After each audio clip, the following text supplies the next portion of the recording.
It's Karen from Create Your Future. Today I'm going to talk a little bit about living in the end, and I also want to tell you guys that I do have a new course about living in the end specifically, so it's going to go along well with this topic, as well as if you watched my previous video on living in the end and parallel realities and you liked it, that's what this whole course is going to be about. And it's going to provide different techniques for living in the end and how to use that to get your desire. And for this video, I'm actually going to start with a quote from Neville, and I'll get into living in the end a little bit here. So it says, when attempting to visualize something, instead of trying to make the colors and textures vivid, try instead to fully accept the fact of its existence and let the sensory experience follow spontaneously. So when we're living in the end, what we're essentially trying to do is allow ourselves to have our desires now. So visualizing is one of those techniques that you can use, and you want to make sure you are visualizing after you've received your desire. So a scene that would imply that it's already done. So for example, if you are manifesting like getting married to someone and that's what you're working on at the moment, you wouldn't want to visualize the wedding, because the wedding would not imply that you're married. The wedding would imply that you're getting married. You would pick a scene after the wedding in which maybe you're telling someone about how the wedding is going, or you're telling someone about your first week, month, year in your marriage and how that's going, or you're talking to your husband about the wedding or something about after being married. Like that would imply that you're already married. If you're trying to manifest a car, you wouldn't picture yourself seeing the car outside your window. You wouldn't picture yourself like going to buy the car, or having like going to the dealership, because again, those would be things that would not imply that it's done. You would see yourself driving the car, feeling the car, touching it, smelling the new car smell, looking around and appreciating your car that you have, right? So that's what living in the end is. So you're focusing on after you've received your desire and then allowing yourself to have that now. So this quote that I just read, I'm going to read it again.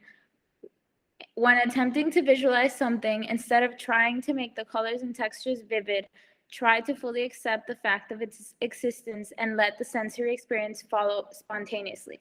So a lot of people I've heard say that they don't like to use visualization, or because they feel like they can't see, or they're not like, they don't feel like they're doing it right because they can't see the thing in their mind or whatever, they can't hear it in their mind. That doesn't matter.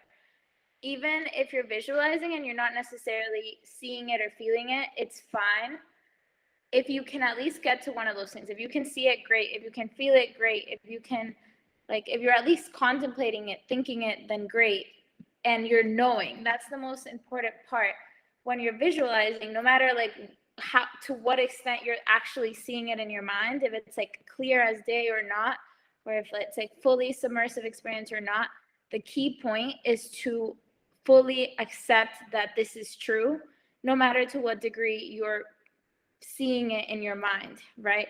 So as you're visualizing, say, like I said, the car thing, you're visualizing driving the car, and maybe you're not seeing it, but you're thinking about seeing it, thinking about what it would look like, touching it, or thinking about how you would touch it, and knowing, here's the part, knowing that it's yours, that you have it.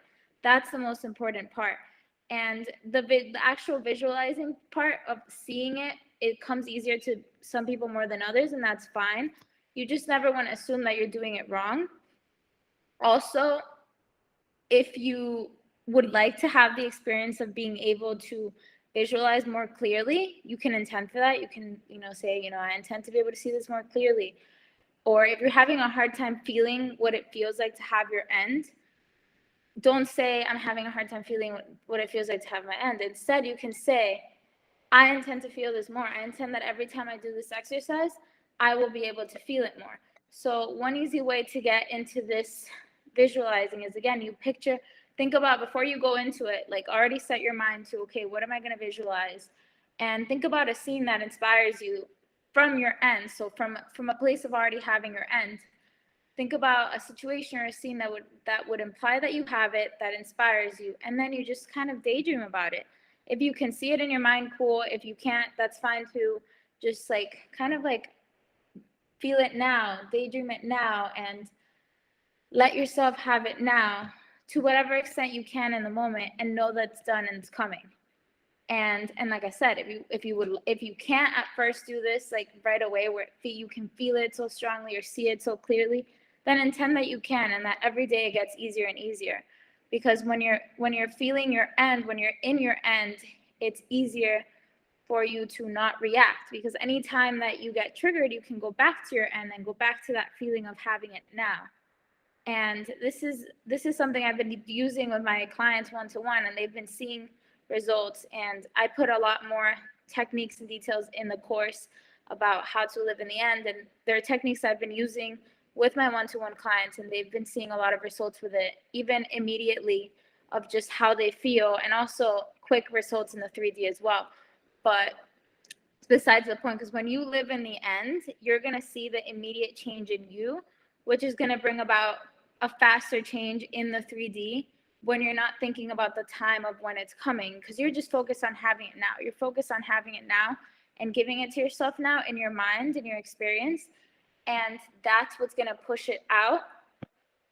Like I said, even if at first you can't feel it or see it, but you're knowing that you're doing the thing and it's coming, and every day you're feeling it more, and every day you're seeing it more, and every day you're getting more inspiration for things to visualize and ways to feel like you have it now. And that's going to really put you in that place of having it. And when you're having it, you're not lacking it. You can't have something and want something at the same time. If I have this candle, I can't possibly want it or be in lack of it, because I know I have it. Even if this candle's sitting on the other side of the room, on the other side of the world, in my car, I know that it's mine and that I have it, right? And that's the key, because if I have it, then it's coming, it's mine, it's done. And no one can, if I have it, no one can take it away from me. Like if this candle's sitting in another room, I know I have it, so I just can go get it whenever I want. It's mine. There's no lack. I'm never going to think I need this candle. I want it. Like it's not here. I don't have it. I just will go back to, oh yeah, I have it. It's already mine. And that's where you want to get with your manifestations, to a place where you are having it now. And when you feel the lack of it, you can go back to the having it and let it be pushed out, because when you're putting that energy out there of having, the universe has to give it to you. It's law, right? Like it has to give it to you because you have it. But when you're in lack, when you're in, I want this thing, I want it, I need it, I want it, I want it, I need it, then the universe is like, oh, like let's give her more wanting and needing it, because that's where she's at, that's what she's experiencing, or he. So you need to flip that script. You need to flip it to having it and feeling the having it. And another thing too is that can help is thinking about, okay, well, what would it feel like to have that thing? What would it feel like to have that thing? And just contemplating, entertaining it, and letting yourself experience it now. And so I'm really excited to share this course with you guys. And the link will be in the description below, as well as my link for coaching. And like I said, I hope that all of you guys will have success, and comment below something you've manifested. We're still doing that contest where people can win free coaching sessions if you comment below something that you've manifested. And also, if you have used the Living in the End technique, comment below and let me know. Like I said, I've been sharing a lot of the techniques that are in the course with my clients, and they've seen tremendous success. So bye everyone. I'll see you guys in another video.